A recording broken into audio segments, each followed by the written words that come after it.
Salve, salve, galera! Que coisa boa! Aqui é o professor Otoniel Linhares, mais uma vez, é isso mesmo. Gostou da aula de português? Aula anterior, professor Léo Matos de português? Gostoso, né? Aprendi bastante também, estou por aqui no estúdio com você sempre. E agora, chegou o momento da sua aula de história. Eita, nós! Exatamente, chegou a sua aula de história. E nesse contexto da sua aula de história, eu sou suspeito para falar. Lembra que eu falei no bloco anterior que eu sou também professor de história? Pois é, meu colega de cadeira está aqui do meu lado, tá? O professor Diego vai falar com vocês sobre República da Espada e República Oligárquica. É um tema de história do Brasil fantástico. Eu particularmente gosto muito desse segmento da história também, mas eu vou deixar toda a peteca, toda a bola hoje com ele. E recapitulando com você, essas aulas aqui na TV Justiça estão acontecendo de segunda a sexta, sendo que terça e quinta-feira são ao vivo para você. Meu querido aluno, minha querida aluna, é demais, você vai estar acompanhando ao vivo. Na próxima quinta vai ter de novo, com certeza. E aí você vai poder mandar suas perguntas, suas dúvidas aqui pra gente. Estamos estruturando, estamos organizando tudo para você, tá bom? Queria mais uma vez agradecer a nossa TV Justiça por essa oportunidade e a nossa Fábrica Social também pelos nossos jalecos, tá? Mas você vai falar assim, professor, eu perdi o programa ao vivo, estava difícil, ou revisando, enfim, não tem problema. Você chegou depois? À tarde, pela TV União, canal aberto, 11.1, essas aulas serão reprisadas, tá? TV União 11.1, serão todas reprisadas no período de 1 da tarde até as 4, de 13 às 16 horas. Poxa, é a Secretaria de Educação pensando em você, é o Governo do Distrito Federal sempre em ação. Bem, mas vamos deixar de conversa, né? Vamos partir para a nossa aula. Partindo para a nossa aula, então, com vocês, o professor Diego de História, que vai dar um show de aprendizagem aqui para vocês. Toca o barco, Diego, é com você. Obrigado, professor Otoniel, obrigado. Bom dia para vocês, estudantes. Não sei se os outros professores, professor Diego Rodrigues, sou professor do SED 8 do Gama, e assim como os meus colegas, vim aqui ministrar, vim aqui trocar uma ideia, conversar com você, você que já está um tempinho aí, a gente já está 2 semanas afastados aí do ensino. Vamos voltar, vamos falar um pouquinho de história do Brasil, como o professor Otoniel tinha feito a apresentação, vamos falar um pouquinho do nosso Brasil República, como ele iniciou. Veja bem, importante salientar que está extremamente em voga esse assunto. A gente está vendo aí nos noticiários as instituições tensionando opiniões. A gente vê a federação na figura do presidente, discordando de pensamentos com os governadores, e essa ideia de uma república, de uma federação, tendo que negociar com seus governadores e consequentemente com seus prefeitos, e isso já no nascedouro da nossa república, essa problemática já tinha sido colocada. E para a gente entender como isso aconteceu, a gente, obviamente, temos que entender as causas, lembrando que no final do século XIX e início do século XX, o Brasil era uma monarquia, na figura do nosso querido Dom Pedro II, e por que deixamos de ser uma monarquia e por que nasce a República no Brasil. Vamos lá? Podemos começar aqui então nos nossos slides. Então, o nosso recorte histórico, onde a gente vai estar trabalhando, é de 1889, com um evento chamado Proclamação da República, até 1930, onde vai iniciar um outro período histórico. E esse recorte a gente chama, então, de Primeira República, ou ainda alguns livros didáticos chamam de República Velha. Vamos entender toda essa nomenclatura no decorrer aqui da nossa conversa. Como colocado, professor Diego Rodrigues de História. Então vamos seguir. Pode passar o outro slide. Bom, tá lá o primeiro jornal que vai apresentar para a gente essa proclamação iniciada o Brasil, vamos começar essa república. Galerinha, eu sempre gosto de destacar o seguinte. Primeiramente, vamos trocar uma ideia aqui. Se liga. Vou pedir para vocês, lembrando que o primeiro professor falou para o segmento do primeiro ano, português falou, quando eu digo segmento, quer dizer que assim, a matéria escolhida está no componente curricular do segundo ano, e o meu componente curricular, claro, isso serve para todo mundo, mas eu estou trabalhando PAS e Enem, no caso nosso aqui de Brasília, para o PAS, e o Enem, esse conteúdo é para o terceiro ano do ensino médio. Então você, cara, tira o fone de ouvido, se liga, presta atenção. No final da aula, assim que eu terminar a explicação, vou deixar vocês individualmente, um a um, aí no banheiro. Matei a minha saudade, estava com saudade de falar isso para vocês. Então vamos se ligar. Voltando aqui para o nosso quadro, essa é o evento. O primeiro jornal, o Correio do Povo, proclamou a República. Segue. Agora, obviamente, para a gente entender, não se sai de um tipo de governo para outro de forma imediata. Assim, você não termina um governo e inicia outro de forma simples. Se não der certo, a gente tira. A gente já ouviu muito isso, só que na prática, na realidade, se não deu certo, a gente tira. O processo institucionalizado para se tirar um governo é muito complicado. Existem fatores que vão desgastar a monarquia de Dom Pedro II e o nascimento de um novo processo, um novo tipo de governo, a República, ele é através de um processo. Mas para a gente entender esse processo, a gente tem que entender as causas que vão desgastar o governo de Dom Pedro II. Como eu disse antes, a gente está pensando aí, então pense, foi imediato? Foi de forma rápida? É óbvio que não. Isso vai acontecer através de um processo. Vamos seguir. Legal, então vamos primeiro relembrar os momentos finais da monarquia. O que levou a derrocada ou ao enfraquecimento do monarca, do poder de Dom Pedro II, para a vinda desta nova forma de entendimento de governo, a República. Então vamos lá. Pode seguir. Então a gente vai tratar, pode seguir ele direto, pode colocar os tópicos todos. Isso, tem mais um pedacinho aqui, legal. Então, didaticamente, eu faço essa divisão da seguinte maneira. Para a gente entender como essa monarquia cai e a república nasce, a gente tem que entender esses três elementos, essas três causas que vão enfraquecer a monarquia de Dom Pedro II. Vamos lá, a gente vai ter um problema, a questão com a igreja. A gente vai ter o problema, a Guerra do Paraguai, que essa Guerra do Paraguai vai levantar aí o exército e uma nova forma de pensar a questão dos escravos. Obviamente, essa burguesia dos cafeicultores, né, produtores do café, e obviamente o processo de industrialização, principalmente esse pequeno início que vai começar ali em São Paulo. Então vamos lá, vamos falar um pouquinho de cada um. Segue lá o próximo slide, por favor. Então, vamos lá. O padroado e o beneplácito. Vamos entender o seguinte. Lembrando que, assim como as monarquias europeias, o Brasil, a monarquia brasileira, ela tinha a Igreja Católica como a igreja oficial do Brasil. A Igreja Católica era a igreja oficial. Ela tinha um fluxo, ela tinha uma influência junto ao governo brasileiro. Só que no final, exatamente a partir de 1870, essa relação vai começar a se desgastar. Por quê? Simples. Deixa eu só colocar as definições. O padroado, como é que essa interação, essa ligação entre a igreja e a monarquia? O padroado nada mais era do que esse vínculo, essa influência que o governo tinha dentro da igreja católica brasileira, de estar indicando dentro da hierarquia da igreja, o próprio governo, no caso Dom Pedro, ele indicava os seus bispos, os seus cardeais, o próprio imperador influenciava na carreira direta dentro da própria igreja. Veja.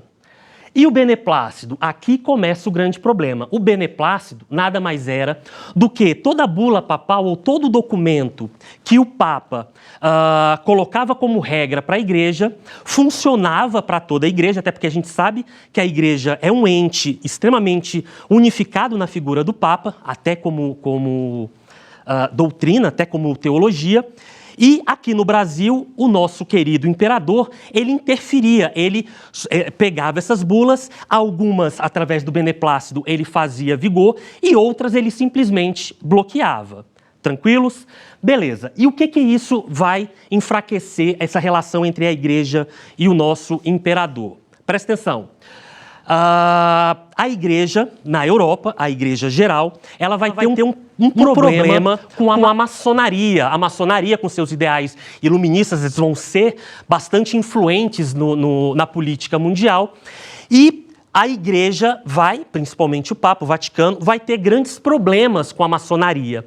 E o que isso vai gerar aqui no Brasil? Se liga, enquanto a igreja estava atrás de romper com a maçonaria, no caso aqui no nosso Brasil, a maçonaria estava intrinsecamente ligado não só com o imperador, mas com todo o governo e a própria Igreja Católica. Existiam bispos católicos, padres católicos, que também eram maçons. É só vocês lembrarem um pouquinho, quando vocês viram lá em Brasil Colônia no 2º ano, quando a gente fala lá de Ouro Preto. Se vocês lembrarem as igrejas de Ouro Preto, quando a gente entra, vocês vão ver muitos símbolos maçons dentro da própria igreja.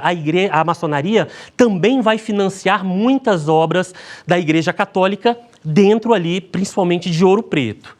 Legal, o próprio imperador, ele era também maçom. E quando o Papa resolve emitir uma bula dizendo para os padres, bispos, de todo o clero, se afastar da maçonaria, obviamente o beneplácito vai bloquear essa lei. Ele não vai deixar entrar essa regra dentro da Igreja Católica brasileira. Olha o problema. Obviamente a gente vai ver 2 bispos aí que vão enfrentar, vão ser expulsos, depois voltam. Então, todo esse problema com a Igreja e o monarca vai enfraquecer muito essa relação entre a Igreja Católica e a monarquia de Dom Pedro. Legal. Outro, a questão aqui, a Guerra do Paraguai. Coloquei aqui para vocês uma figura representando a Guerra do Paraguai.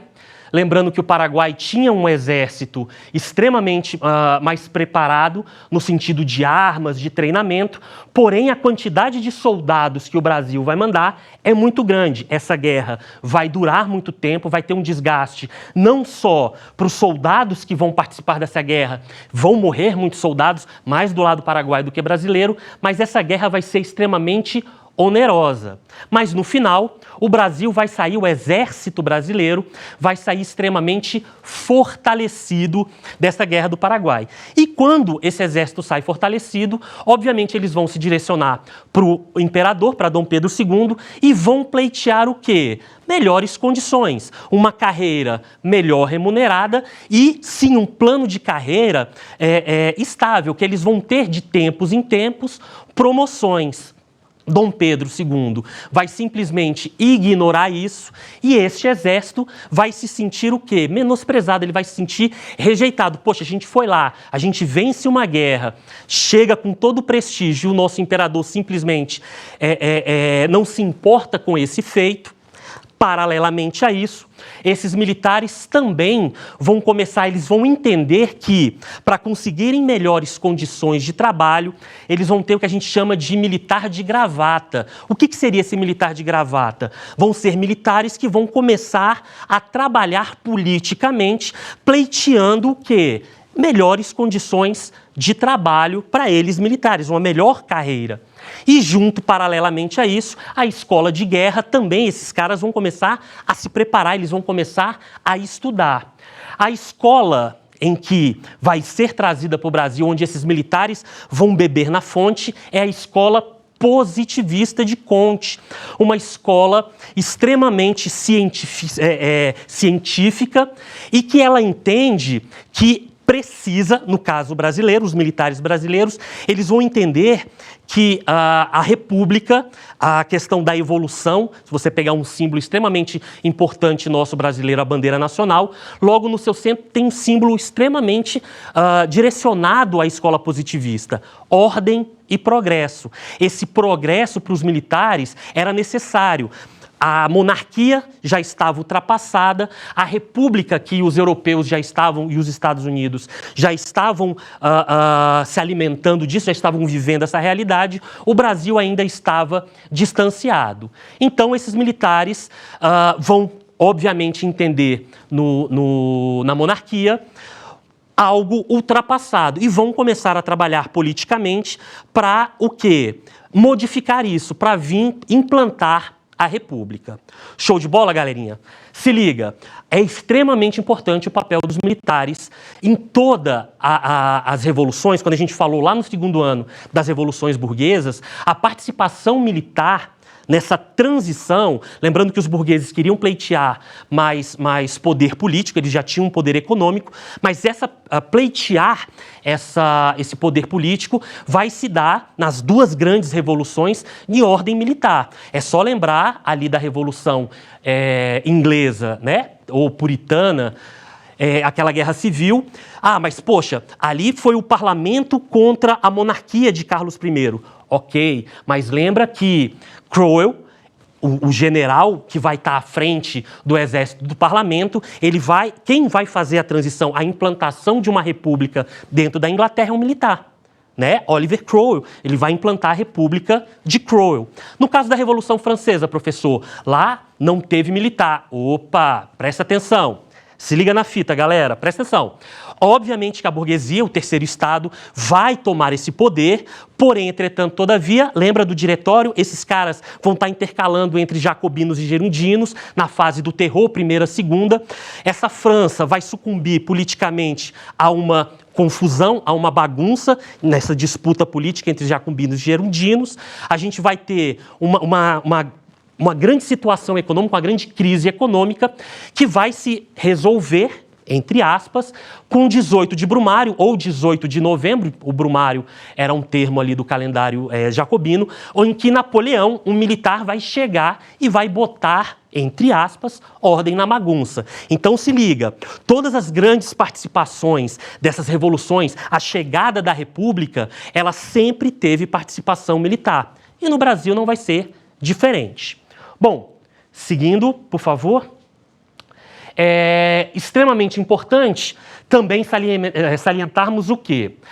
A questão da escravidão. Lembra, a própria Guerra do Paraguai, lembrando que o Brasil, a sua grande maioria da sua população ainda era de negros e mestiços. E a Guerra do Paraguai, soldados negros, escravos, também vão participar, também vão querer buscar um pouquinho desse prestígio de ter ido a uma guerra representar o Brasil e ter vencido.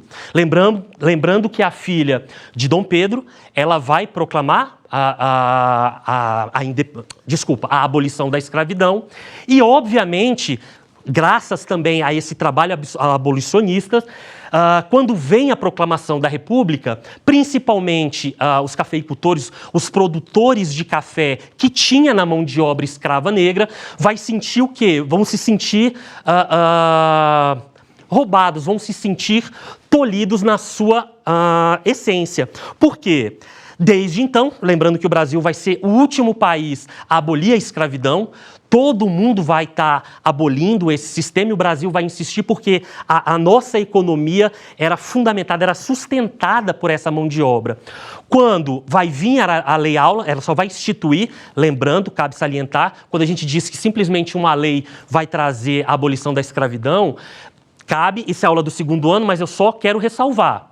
Os negros não foram passivos nesse processo. Eles não esperavam, não ficaram esperando que essa lei fosse o libertar. Eles sempre brigaram, sempre lutaram por essa sua liberdade. Eles não tiveram uma passividade nesse processo. Eles sempre foram bastante ativos.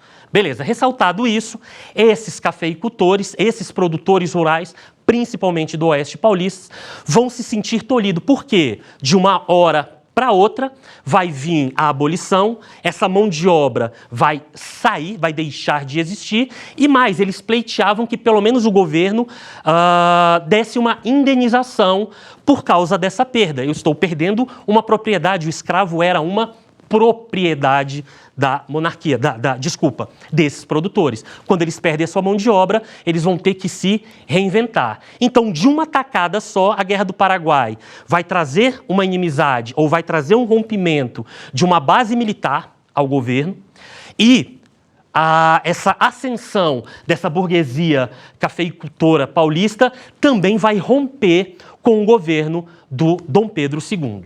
Legal. Aqui, o processo de industrialização, é só a gente lembrar do Barão de Mauá, que ele vai trazer o início dessa industrialização para o Brasil, ele vai trazer ferrovias, ele vai trazer um porto para Santos para escoar o café e, como a gente conhece da história, ele vai ter um conflito com Dom Pedro, justamente porque todo burguês ele quer liberdade, ele quer comercializar, ele quer ter que o jogo do capitalismo, essa mão invisível, haja e não que haja interferências de um governo sobre a forma em que ele deve comercializar. Esse conflito, a gente sabe muito bem, vai gerar uma crise, na realidade, Barão de Mauá, ele vai terminar pobre, justamente porque ele vai conflituar com a forma de Dom Pedro II. Galerinha, seguindo. Aqui, então, essas causas vão enfraquecer o governo de Dom Pedro II, e lembrando que mesmo os monarquistas, ou seja, mesmo a sua base mais conservadora, também tinha um pequeno problema com Dom Pedro II. Ele não tinha filho homem. Já pensando na linha sucessória, Dom Pedro II já estava um senhor, né? Então ele já estava avançado em idade, e a preocupação de um sucessor se tornou uma preocupação dos monarquistas porque ele não tinha filho homem. A sua filha Isabel, casado com o Conde d'Eu, um francês, não tinha nenhuma empatia junto aos monarquistas que apoiavam, que tinha essa base conservadora da monarquia. Ou seja, dado o momento, ao final do século XIX, a gente vai ver que Dom Pedro II ele tinha muito mais inimigos do que necessariamente apoio. Ele estava isolado, ele não tinha, por mais que a população gostasse de Dom Pedro, mas ele não tinha um apoio político para se sustentar. Tranquilo? Antes da gente agora partir para a proclamação propriamente dita, aqui fica uma dica, principalmente na questão do paz, iconografia, galera. Presta atenção, lembra que eu falei do pensamento do pensamento positivista, que precisa de uma evolução? Obviamente que essa construção de uma república, ela também vai se dar com o tempo de uma tradição, e ela também vai construir símbolos de uma república, vai ser construído. A gente vai ver aí Tiradentes como um símbolo, a bandeira nacional como um símbolo, o próprio hino, e sempre nas questões, não gosto do termo sempre, mas assim, grande parte dos últimos Enems e PAS que eu tenho observado, a questão iconográfica trazendo essa ideia. Se liga na visão, pega essa visão que você não erra essa questão. Eles sempre vão colocar uma comparação entre Dom Pedro I e Dom Pedro II. Lembra, galerinha, Dom Pedro II é filho de Dom Pedro I. Mas quando você se depara com uma imagem dessa, a sensação que o aluno tem, esse aluno que ainda está ali, não tem os paranauê de estar trabalhando, tirando informação de fotografia, de charge, ele vai olhar e falar assim, não, Dom Pedro II é o mais novo porque é filho de Dom Pedro I, o mais velho. Não, galerinha, a ideia que é passado aqui são duas ideias. A primeira, Dom Pedro II já estava ultrapassada, a monarquia já estava ultrapassada, é isso que ele quer simbolizar com esse senhor cansado, dormindo. A monarquia já está ultrapassada, o novo precisa vir. E esse símbolo justamente vai estar retratado, essa ideia que a questão quer remeter a você. Uma ideia extremamente positivista. O novo precisa vir, a república vai vir. Seguindo então. Bom, antes a gente precisa saber o quê? Segue lá. O que é o conceito de república? A gente está falando agora, vai vir a república, do grego res publica, significa a coisa do povo, a coisa do povo. O que é a coisa do povo? Se liga, gente, a monarquia até então, quando a gente pensa, desde a nossa época colonial até o primeiro e o segundo reinado, o Brasil tinha um dono. Ele tinha um dono. A vontade do governante era soberana sobre todas as coisas. Uma tentativa de uma constituição feita por Dom Pedro I, ele vai fazer lindamente a divisão dos poderes em três, mas ele vai criar um quarto poder, o moderador, que estava acima de todos os outros. Ou seja, as coisas do governo se confundia entre o público e o privado, entre a vontade de um monarca e a coisa de todo mundo. A república, tão pleiteada pelos iluministas e praticada na França, na Inglaterra e principalmente nos Estados Unidos, a Constituição americana, ela é um marco da implantação em forma de lei do iluminismo teórico feito na França, pelos seus teóricos. Então, o Brasil vai iniciar esse modelo, ele vai passar pelo esse modelo agora republicano, da coisa pública. Agora, por que é chamada de Primeira República ou República Velha? Se liga, Primeira República, obviamente, quando a gente vê primeiro, a gente já subentende que vai existir um segundo. Agora, muitos livros, diria até que a maioria deles, também utiliza o termo República Velha. Ou seja, ela já começa com a ideia de algo que vai ser vencida, algo que precisa ser ultrapassada. Ela é um processo. O processo republicano brasileiro, entenda, ele precisa de amadurecimento. Por quê? Vamos entender isso agora. Segue lá, por favor. Pode seguir. Vamos lá. A República Velha, ela é separada didaticamente em dois modelos. A gente vai ter os primeiros 5 anos, chamada de República das Espadas, ela vai ser exercida por militares, Deodoro da Fonseca e Floriano Peixoto, que era o seu vice, mas a gente vai entender como é que esse processo vai se dar. Se liga, gente, Deodoro da Fonseca vai ser escolhido. Olha como é que vai se formar essa situação. Lembra que eu falei? Os militares vão ser o sujeito, vão ser os caras que vão estar à frente. Alguns livros vão chamar de golpe, outros vão chamar de revolução. Lembrando que golpe é quando o status quo faz parte dessa mudança e uma revolução é quando não existe representantes do status quo trocando ou modificando esse sistema de governo. No caso aqui, os militares vão estar à frente, apoiado pelos republicanos paulistas, já criou um partido, e o Congresso vai formar uma maioria, e essa maioria vai fazer uma Constituição, e essa Constituição já vai prever de forma indireta, mesmo a Constituição de 1891, a primeira Constituição republicana. Se liga, olha a maldade. Se liga aqui, galera. Olha a maldade que pode aparecer no Enem e no PAS. A Constituição de 1891 foi a primeira Constituição republicana, mas não foi a primeira Constituição brasileira, foi a segunda. Lembra lá do poder moderador? Lá foi a primeira Constituição brasileira, mas a de 1891 foi a primeira Constituição republicana. E por que republicana? Vamos lá. Então, Deodoro da Fonseca, esse militar, vai ser escolhido como presidente de forma indireta. Esse próprio parlamento, os governadores, os deputados, vão escolher Deodoro da Fonseca, a chapa Deodoro e Floriano, para ser, então, o primeiro presidente da República Brasileira.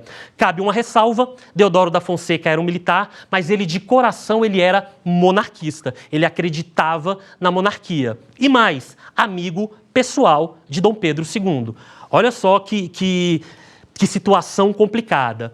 Mas Benjamin Constant vai ser um grande líder desse movimento militar, político, de ascensão dos militares aí, vai convencer a Deodoro a assumir este papel que vai entrar para a história do nosso primeiro presidente da República. Galerinha, se liga. O governo, a gente vai colocar a República da Espada, ele vai durar 5 anos. 2 anos com Deodoro da Fonseca, que vai renunciar, e 3 anos de Floriano Peixoto. Por quê? Vamos às características do governo da República das Espadas com os nossos marechais. Segue lá o próximo, por favor. Bom, e a população? Se liga, galera. A população brasileira nessa proclamação, ou seja, do dia para a noite, através de um ato, de uma proclamação, de um ato político, o Brasil deixou de ser uma monarquia e se transformou em uma república. Aqui a gente tem uma frase de Aristides Lobo extremamente importante. Olha só, o povo assistiu, esse termo aparece demais nas provas de vocês, bestializado à proclamação da República. Sem nem conhecer o significado de tudo aquilo, muitos acreditaram estar assistindo a uma parada militar. O que isso significa, galera? A gente está falando até então muito de política, um pouquinho de economia, aqui um pouquinho de sociedade. Como as questões do PAS e do Enem pode aparecer para você. Se liga. O Brasil, até esse momento, lembrando, iniciou o processo de industrialização, ou seja, a urbanização do Brasil, a galera vai sair do campo e vai para a cidade, ainda estamos passando por esse processo. Mas o Brasil, até então, no final do século XIX e início do XX, ele é rural. E, até então, não é um ato, não é uma ação política que do dia para a noite a população vai entender, primeiro, que o Brasil deixou de ser monarquia e se transformou em república, e segundo, o que é uma república. O brasileiro comum daquele momento não tinha a menor ideia. Esse sentido de bestializado quer dizer o quê? Alienado, alheio. As coisas aconteceram, mas a população simplesmente não foi ouvida e, segundo, não sabe as consequências desse ato. Tranquilo? Beleza, então. Seguindo. Pode ali, legal. Importante destacar, então, do governo da República da Espada, obviamente, a Constituição, a Carta Magna, a regra, a lei, como o Brasil, então, se agora ele deixou de ser uma monarquia e ele se transformou numa república, em que base, em que consiste esse republicanismo brasileiro? Então, vamos lá. A nossa Constituição, segue comigo, ela foi elaborada em 1891 nos moldes americanos, ou seja, obviamente, nos ideais iluministas que eu já tinha citado, extremamente iluministas, pelo menos em tese. A forma de governo que foi iniciada, institucionalizada, foi uma república presidencialista. E uma coisa que os estados pleiteavam demais era a questão da federação, ou seja, mais Brasil e menos Brasília, no caso, menos Rio de Janeiro. Ou seja, uma participação maior dos estados. Eles queriam ter recursos próprios, cobrar os seus próprios e independência política, algo que eles não tinham até então, porque a monarquia era muito forte nesse sentido. Então, a gente vai ter um presidente, é uma república, e ela é uma república federalista. Show de bola. A divisão dos poderes, agora sim, poder executivo, legislativo e judiciário, sem nenhum poder acima de ninguém, completamente independentes em si. Show de bola. E aqui está o pulo do gato para as questões seguintes envolvendo a República Brasileira, a República Velha ou a Primeira República. O voto. O voto, ele vai ser aberto. O voto, ele vai ser universal, galera. Universal. Que bacana, então todo mundo pode votar? Sim, todo mundo que esteja no critério que não seja analfabeto, que não seja mulher, não seja indigente. Cabe lembrar, gente, lembra?